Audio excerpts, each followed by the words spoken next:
Moi drodzy, jestem cały czas na Zamojszczyźnie, czyli jestem w jakimś Zamościu. Nie obraźcie się proszę, Zamojszczaki. Jestem cały czas u sióstr w Łabuniach, więc wyrwałem się w nocy od sióstr do Zamościa po to, żeby nagrać kolejnego nocnego vloga, więc zapraszam, szybka czołóweczka, a potem gadanko.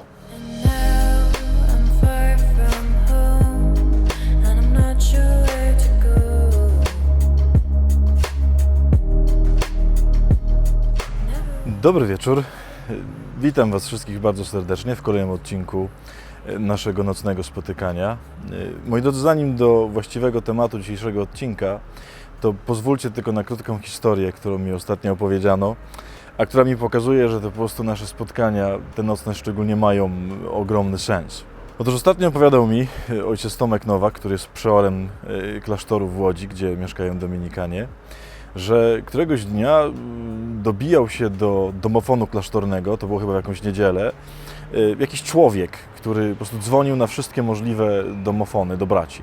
I w końcu dodzwonił się do ojca Tomka. Ojciec Tomek zszedł na dół i zobaczył, że stoi w drzwiach klasztoru jakiś strasznie pijany człowiek, który dosyć bełkotał, ale zaczął mówić: on ma rację, on ma całkowitą rację. Ojciec Tomasz go pyta, o co chodzi, a on mówi: to jest prawda, że ludzie krzywdzą własną krzywdą, bo mówi ten pijany człowiek: ja to robię. On mówi: oglądałem w internecie jakiegoś faceta, on jest tu chyba od was i on to mówił. I ja chciałem powiedzieć, że to jest prawda, bo ja, alkoholik, krzywdzę dlatego, że sam jestem skrzywdzony. Moi drodzy, ta historia pokazuje mi, że to wszystko ma sens. W sensie, jeżeli tylko do jednej osoby, do tego człowieka coś trafiło i zobaczył, może coś zrozumiał i może dzięki temu coś się zmieni, to właśnie po to z ogromną radością będę nagrywał wszystkie te odcinki. Więc bardzo się cieszę, że chociaż do jednej osoby ten odcinek o krzywdzie trafił. Moi drodzy, do tematu właściwego tego odcinka. Chciałbym w tym odcinku opowiedzieć trochę o rozstaniu. I nie chodzi mi tu o takie rozstanie w takim sensie, że ktoś kogoś opuszcza, że tam na przykład, nie wiem, małżeństwo się psuje i małżonkowie się rozdzielają, już do siebie nigdy nie wracają, czy tam kończą się jakieś związki. Nie o to mi chodzi. Chodzi mi o taką rozłąkę, gdzie ludzie są razem, ale są przez różne życiowe perypetie, przez różne życiowe okoliczności zmuszeni do tego, żeby przez jakiś czas, czasem to jest długi czas, zmuszeni są do tego, żeby być osobno. Odcinek mi się wziął oczywiście stąd, że sam za momencik wyjeżdżam, i nie będzie mnie długi czas. I oczywiście zostawiam też wielu przyjaciół tutaj. Mimo że nie mam oczywiście żony i nie mam rodziny, to mam ludzi, których kocham, mam rodziców, mam naprawdę bardzo bliskich przyjaciół, którzy są dla mnie, nie chcę powiedzieć całym światem, bo całym światem to jest Pan Bóg dla mnie, ale którzy są strasznie ważni w moim życiu. I jedną z rzeczy, chyba nawet tak naprawdę jedyną rzeczą, która będzie dla mnie trudna w tym wyjeździe, bo to jest w ogóle tylko i wyłącznie ekscytacja w związku z tym wyjazdem, to jedyną trudną rzeczą w tym wyjeździe będzie chyba to, że nie będę z nimi, że będę się musiał na dłuższy czas z nimi rozstać. I chciałem Wam podać 3, wiem, że jedna będzie najważniejsza, ale 3 rady na to, co robić w takiej sytuacji. Oczywiście to będą tylko 3, to nie znaczy, że to wyczerpuje temat. Wiem, że jest znacznie więcej rzeczy, o których trzeba by to powiedzieć, ale vlogi nocne mamy tylko kilka minut, więc ośmielę się powiedzieć tylko o 3 rzeczach. Mam nadzieję, że tym wszystkim z Was, którym się to przydarza, na coś się to może przyda.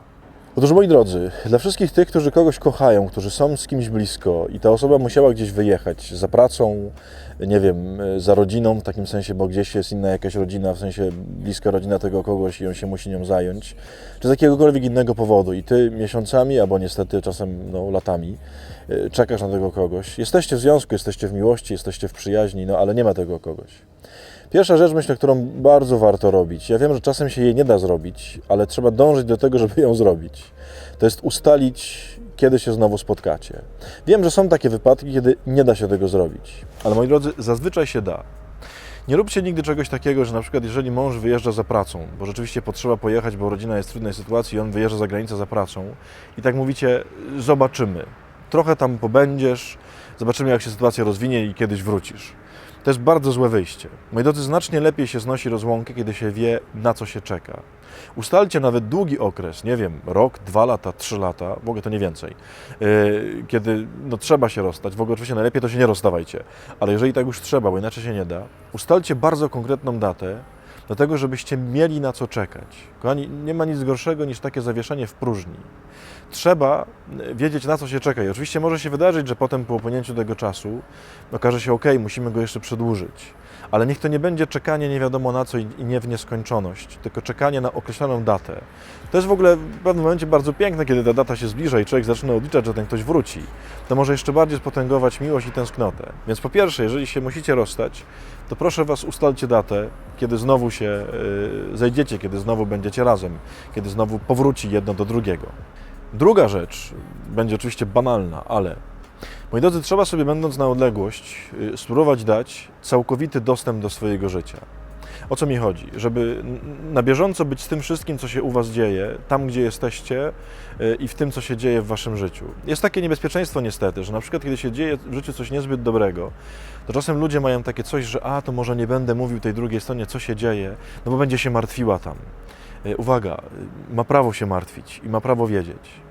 Wspólne przeżywanie różnych trudnych chwil, po pierwsze sprawi, że będziecie blisko, a po drugie może sprawić, że w pewnym momencie ktoś się zorientuje, tam jest naprawdę ciężko i ja po prostu muszę wracać, choćby nie wiem co. I takie mówienie, że nie będę tam kogoś niepokoić, może zrobić po prostu straszną rzecz, dlatego że u Ciebie się może dziać bardzo źle, tamten ktoś nie ma takiej świadomości i Tobie będzie się wydawało, że jesteś coraz bardziej opuszczony, opuszczona, bo ktoś nie jest z Tobą w tym Twoim smutku, w tym Twojej, nie wiem, chorobie, trudności, cierpieniu, trudnościach finansowych, czymkolwiek innym. Trzeba, to jest moja druga rada, naprawdę bardzo Was o to proszę, dawać sobie pełne prawo i pełny dostęp do tego, co się dzieje wśród ludzi, którzy się rozstają. I wreszcie trzecia, i to jest tak naprawdę jedyna i najważniejsza rada. Otóż, moi drodzy, najważniejszą rzeczą dla ludzi się rozstających, rzeczą, która sprawia, że rozstanie nie jest żadnym problemem, jest tak naprawdę jedno. Jest Pan Bóg. Ja wiem, że to jest oczywiście odpowiedź na wszystko, ale ja mówię teraz zupełnie poważnie z własnego doświadczenia. Jeżeli między tymi ludźmi naprawdę jest Pan Bóg, czyli jeżeli jedna i druga strona szuka Pana Boga, to rozłąka tak naprawdę nie jest trudna.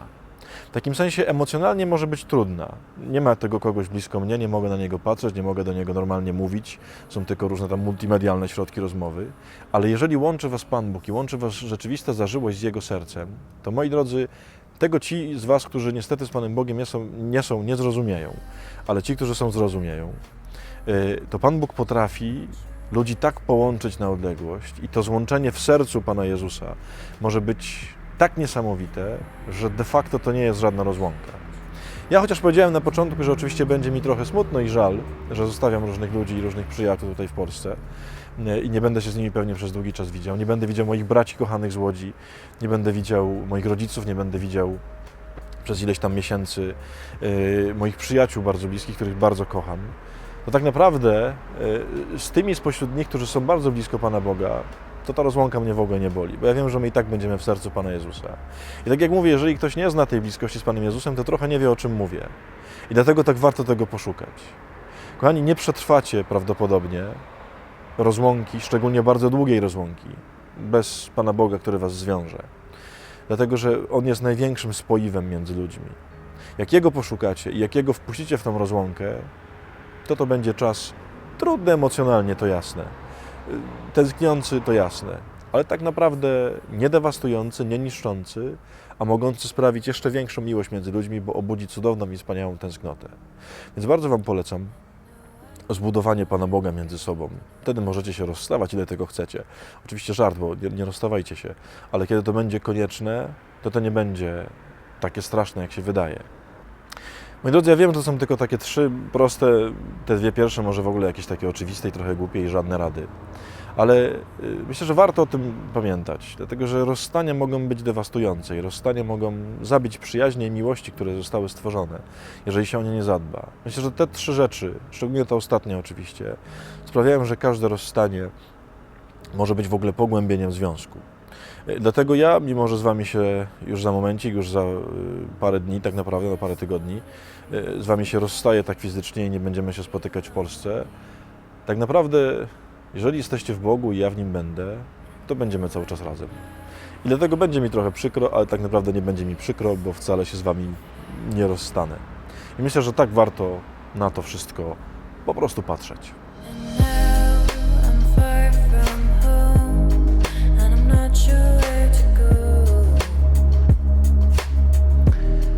Moi drodzy, jak się pewnie zorientowaliście, jestem na jakimś takim parkingu przed centrum handlowym w Zamościu i cały czas jak nagrywam, to wychodzą jacyś taki ochroniarze i podsłuchują, co ja tutaj mówię. Na szczęście mnie nie przegonili, więc bardzo serdecznie pozdrawiam wszystkich ochroniarzy z Zamościa.